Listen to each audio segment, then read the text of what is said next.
पुण्यात दोन्ही राष्ट्रवादी एकत्र आल्यानंतर महाविकास आघाडी म्हणून निवडणूक लढणार असल्याची माहिती आहे। ठाकरे सेना आणि काँग्रेस नेत्यांशी याबाबत चर्चा होणार असल्याचंही समजतंय।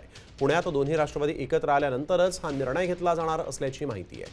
महाविकास आघाडी म्हणून लढताना काँग्रेस आणि ठाकरे सेनेला जागावाटपाच्या बैठकीला बोलावलं जाणार आहे। रात्री दोन्ही गटाचे आमचे राष्ट्रवादी काँग्रेस पक्षाचे एकत्र बसलो होतो आम्ही आणि त्याच्यामध्ये समंजसपणाने एकमेकांच्या मदतीने दोघांनी एकत्र लढायचं इथपर्यंत आमची रात्री चर्चा झालेली आहे।